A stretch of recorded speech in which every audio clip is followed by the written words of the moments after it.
호세아 성경 강해 14장입니다. 귀일에 첫째 대지 엎드려진 자가 여호와께 돌아오면 궁유를 얻음 1절에서 3절.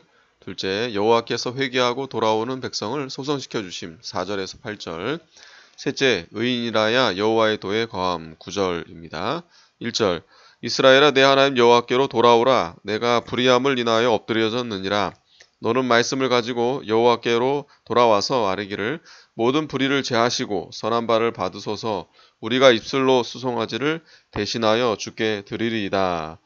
불의로 인하여 징계를 받아 엎드려진 이스라엘에게 하나님이 돌아오라고 부르시고 그들이 돌아오기를 간절히 기다리십니다. 집을 떠난 탕자가 돌아오기를 간절히 기다리는 아버지와 같습니다. 죄를 용납할 수 없는 지극히 거룩하신 아버지께서 죄 때문에 이스라엘을 징계하셨으나 엎드려진 그들을 보실 때에 긍휼히 여기는 마음이 불붙들하십니다.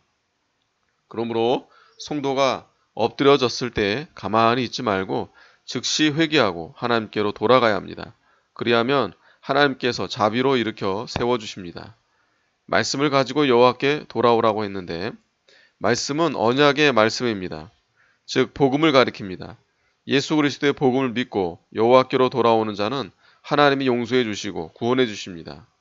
모든 불의를 제하시고 죄를 용서해 달라는 기도이고 선한 바를 받아서 했는데 그리스도의 의의를 가지고 나오는 태도입니다. 이 같은 자를 하나님께서 받으시고 구원해 주십니다. 성도들이 죄를 회개하고 예수 그리스도의 의의를 힘입고 나아가면 하나님께서 선히 여기시고 기뻐 받으십니다. 성도들은 믿음으로 하나님 앞에 산 제사를 드려야 됩니다. 입술로 수송아지를 대신하여 주께 드리리이다 했는데 성도가 입술로 하나님 앞에 신앙을 고백함을 말씀하는 겁니다. 로마서 10장 9절에 내가 만일 내 입으로 예수를 주로 시인하며 또 하나님께서 그를 죽은 자 가운데서 살리신 것을 내 마음에 믿으면 구원을 얻으리니 사람이 마음으로 믿어 의에 이르고 입으로 시인하여 구원에 이르느니라고 했습니다. 아무리 수송아지를 가지고 나와도 신앙이 없이 드리는 제사는 하나님이 받지 않으십니다. 예수 그리스도를 믿어 영접하고 그와 더불어 교통하면서 영적으로 하나님께 제사를 드릴 때 하나님이 그 제사를 받으십니다. 성도는 마음으로만 믿지 말고 입술로 다른 사람에게 증거하는 생활을 해야 구원의 열매가 맺힙니다. 베드로가 주는 그리스도시요 살아계신 하나님의 아들이십니다 라고 입으로 신앙을 고백하고 또 나가서 예수 그리스도를 증거했습니다. 사도들이 예수님의 부활을 본 그대로 다른 사람에게 증거했습니다. 히브리서 13장 5절에 이러므로 우리가 예수로 말미암아 항상 찬미의 제사를 하나님께 드리자. 이는 그 이름을 증거하는 입술의 열매니라고 했습니다. 하나님을 찬미하고 신앙을 고백하며 다른 사람에게 전도하는 입술은 아름다운 입술입니다. 성도가 거짓되고 불의한 말을 하면 안 됩니다.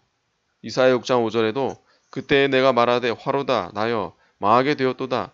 나는 입술이 부정한 사람이요 입술이 부정한 백성 중에 거하면서 만군의 여호와이신 왕을 배웠음이로다 라고 했습니다. 마태복음 12장 36절에도 내가 너희에게 이르노니 사람이 무슨 무익한 말을 하든지 심판날에 이에 대하여 신문을 받으리니 내 말로 의롭다 함을 받고 내 말로 정죄함을 받으리라고 했습니다. 누구나 속에 있는 대로 말이 나옵니다. 속에 선이 쌓여 있으면 선한 말이 나오고 악이 쌓여 있으면 악한 말이 나옵니다. 그러므로 먼저 자기 속에 믿음과 선을 쌓는 것이 중요합니다. 언제나 성령의 인도를 받고 중생한 영과 선한 양심을 쓰고 언제나 선한 마음으로 선을 이루어 나가는 사람이 되면 선한 말이 나옵니다. 사람이 허탄한 말을 하면 허탄한 사람이 되고 악한 말을 하면 악한 사람이 되고 해서 말은 사람의 인격을 나타내 줍니다. 그러므로 다른 사람에게 유익을 주는 말을 해야 하고 덕을 끼치는 말, 은혜로운 말을 해야 합니다. 말은 사람을 죽이기도 하고 살리기도 하고 또 말로 사람을 건져내기도 하고 구렁텅이에 빠뜨리기도 합니다. 불평하는 말과 비방하는 말로 하면 하나님이 진노하십니다. 혹시 잘못된 것이 있으면 그 사람에게 직접 말해주고 어떻게 하든지 싸매주고 도와주는 입장에서야 하나님께 복을 받는 것입니다. 3절 우리가 아수르의 구원을 의지하지 아니하며 말을 타지 아니하며 다시는 우리의 손으로 지은 것을 향하여 너희는 우리 신이라 하지 아니하오리니 이는 고아가 주께로 말미암아 궁유를 얻음이니이다 할지니라. 이스라엘이 전에는 아수르가 자기들을 구원해 줄 것으로 알아 아수르를 의지했습니다. 손으로 우상을 만들어 놓고 그것이 복주는 줄로 알고 섬겼지만 망했습니다. 망한 다음에야 그것이 다 잘못되고 헛된 것인 줄을 알고 회개합니다. 고아와 같이 된 이스라엘이 이제는 하나님께 궁유를 입기 위해 돌아옵니다. 과거에는 세상 나라를 의지하고 우상을 따라가다가 망하여 고아와 같이 의지할 곳이 없게 되자 하나님만 바라보고 하나님의 궁유를 입으려고 나오는 것입니다. 이러한 백성을 하나님께서 반드시 권고해 주십니다. 이사야 57장 15절에 지존무상하며 영원히 거하며 거룩하다 이름하는 자가 이같이 말씀하시되 내가 높고 거룩한 곳에 거하며 또한 통회하고 마음이 겸손한 자와 함께 거하나니 이는 겸손한 자의 영을 소성케 하며 통회하는 자의 마음을 소성케 하려 함이라고 했습니다. 하나님은 심령이 가난한 사람을 소성시켜 주시고 은혜를 베풀어 주시는 하나님이십니다. 마음이 부유한 자는 이미 위로를 받았고 화를 받아 가난하게 됩니다. 하나님은 교만한 자를 물리치시고 겸손한 자에게 은혜를 주십니다. 세상에 의지할 것이 많고 배경의 든든함과 넉넉한 것을 의지하고 사는 자는 하나님의 궁유를 얻지 못합니다. 그러므로 우리는 모든 교만과 허영심을 버리고 의지하던 세상의 것을 다 뒤로 놓고 고아와 같은 자리에서 하나님만 바라보고 나아가야 사는 것입니다. 4절 내가 저희의 패역을 고치고 즐거이 저희를 사랑하리니 나의 진노가 저희에게서 떠났음이니라. 회개하여 우상을 버리고 전적으로 하나님께 돌아오는 이스라엘을 향하여 하나님은 진노를 돌이켜 즐거이 그들을 영접하여 사랑하며 이전에 모든 패역했던 습성을 다 고쳐주십니다. 5절 내가 이스라엘에게 이슬과 같으리니 저가 백합화 같이 피겠고 레바논 백향목같이 뿌리가 박힐 것이라. 회개하고 전적으로 돌아오는 이스라엘에게 하나님이 이슬과 같이 되어주십니다. 이슬은 메마른 땅을 적시어 초목을 소생시킵니다. 이슬이 풍성히 내림으로 모든 시들어가는 초목이 소생하는 것처럼 하나님이 신령한 은혜를 풍족하게 내려주어 시들어가는 심령을 소성시켜 주십니다. 저가 백합화같이 피겠고는 백합화가 꽃이 피어서 향기가 날리는 것처럼 회개하고 돌아오는 성도에게 아름다운 향기를 바라도록 해주신다는 것입니다. 아가서 2장 2절에 보면 여자 중에 내 사랑은 가시나무 가운데 백합화 같구나 라고 했습니다. 이 성도는 가시나무 가운데 백합화입니다. 가시나무 가운데 백합화는 바람이 불 때마다 가시에 찔려 향기를 날리는 것입니다. 성도가 생명 있는 신앙을 가지고 나아갈 때 백합화와 같이 향기가 날립니다. 성도는 기도의 향기, 생명의 향기, 영적인 향기, 도덕적 향기를 날려야 합니다. 레바논 백향목같이 뿌리가 박힐 것이라 했는데 신앙의 뿌리가 진리에 깊이 박히게 된다는 것입니다. 백향목이 뿌리가 깊이 박히고 키가 높이 자라는 것처럼 성도가 진리의 뿌리를 깊이 박고 그 영이 높이 자라나고 그 향기가 멀리 퍼져나가야 합니다. 6절 그 가지는 퍼지며 그 아름다움은 감람나무와 같고 그 향기는 레바논 백향목 같으리니 그 그늘 아래 거하는 자가 돌아올지라 저희는 곡식같이 소송할 것이며 포도나무같이 꽃이 필 것이며 그 향기는 레바논의 포도주와 같이 되리라. 아름다움은 감람나무와 같고 했습니다. 성도가 바른 신앙으로 살 때 그 행실이 감람나무같이 아름답고 하나님께 영광이 되고 사람 앞에 빛이 됩니다. 스가랴 4장에도 감람나무는 그리스도를 상징하였습니다. 그러므로 이것은 성도가 예수 그리스도를 닮아가게 될 것을 가리킵니다. 그 그늘 아래 거하는 자가 돌아올지라 했는데 그리스도 안에 있어 생명의 역사가 있는 성도의 그늘 아래 많은 사람들이 거하게 될 것을 가리킵니다. 생명의 역사가 있는 성도에게 많은 사람들이 돌아와 그를 통해서 은혜를 받고 생명이 살게 되고 구원을 받고 곡식같이 소송하게 되고 포도나무같이 꽃이 필 것이며 그 향기는 레바논의 포도주와 같이 된다는 것입니다.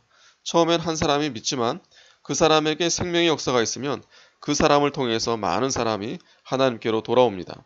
성도에게 산 역사가 있으면 곡식같이 소송하고 포도나무같이 꽃이 피고 레바논의 포도주같이 향기가 발하여 큰 역사가 일어납니다. 8절 에브라임의 말이 내게 내가 다시 우상과 무슨 상관이 있으리요 할지라 내가 저를 돌아보아 대답하기를 나는 푸른 잣나무 같으니 내가 나로 말미암아 열매를 얻으리라 하리라. 에브라임은 이스라엘 백성 전체를 가리킵니다. 내가 다시 우상과 무슨 상관이 있으리요 했는데 이스라엘이 회개하고 하나님께로 돌아와서 하는 말입니다. 이것은 또 신약시대 예수 그리스도를 믿는 성도가 기쁘고 즐거워하며 그 생명의 주님으로 살며 다시는 우상을 섬기지 않겠다고 고백하는 의미도 있습니다. 생명의 주를 발견한 사람은 헛된 우상을 헌시짝처럼 내어버립니다. 나는 푸른 잣나무 같으니 내가 나로 말미암아 열매를 얻으리라. 잣나무는 사시사철 변함없이 언제나 청청한 나무입니다. 푸른 것은 이 생명을 상징합니다. 하나님은 항상 살아계시는 하나님이십니다. 그 하나님을 의뢰하는 자는 하나님이 계속해서 생명을 공급해 주십니다. 하나님과 더불어 영적인 교통이 있게 되고 그로 말미암아 많은 열매를 맺게 됩니다. 9절 누가 지혜가 있어 이런 일을 깨달으며 누가 총명이 있어 이런 일을 알겠느냐. 여호와의 도는 정직하니 의인이라야 그 도에 행하리라. 그러나 죄인은 그 도에 거쳐 넘어지리라. 여호와의 도 윗절들에 말한 신령한 돌이 즉 하나님은 푸른 잣나무요 그 그늘 아래 거하는 성도는 곡식같이 소송하고 포도나무같이 꽃이 피며 하나님으로 말미암아 열매 맺는 도리를 말합니다. 이 도는 정직함으로 정직하고 의로운 자라야 알 수 있고 그 도에 행할 수 있습니다. 정직한 자는 하나님 말씀으로 바로 살려는 자입니다. 요한복음 7장 17절에 사람이 하나님의 뜻을 행하려 하면 이 교훈이 하나님께로서 왔는지 내가 스스로 말함인지 알리라고 했습니다. 의인은 예수 그리스도를 믿음으로 의롭게 된 자를 가리킵니다. 예수 그리스도를 믿는 사람이라야 하나님의 신령한 도리를 알 수 있습니다. 그 이유는 성령으로야 이 도를 알 수 있기 때문입니다. 성령이 아니면 이 신령한 것을 알 수 없고 믿음이 없으면 하나님과 영적 구원의 도를 알 수 없습니다. 그러나 죄인은 그 도에 거쳐 넘어지리라. 죄인은 예수 그리스도를 믿지 않는 자들과 믿어도 죄 가운데서 사는 자들을 가리킵니다. 이러한 자들은 신령한 도리를 깨닫지 못하고 도리어 그 진리를 반대하다가 망하고 맙니다. 성령을 따라 사는 사람에게는 하나님의 도가 생명이 되지만 죄인은 이 진리의 도가 거리끼고 거치는 것이 되어서 나중에는 이 도에 걸려 넘어지고 망하게 됩니다. 고린도전서 1장 18절에 십자가의 도가 멸망하는 자들에게는 미련한 것이요 구원을 얻는 우리에게는 하나님의 능력이라 말씀했습니다. 아멘.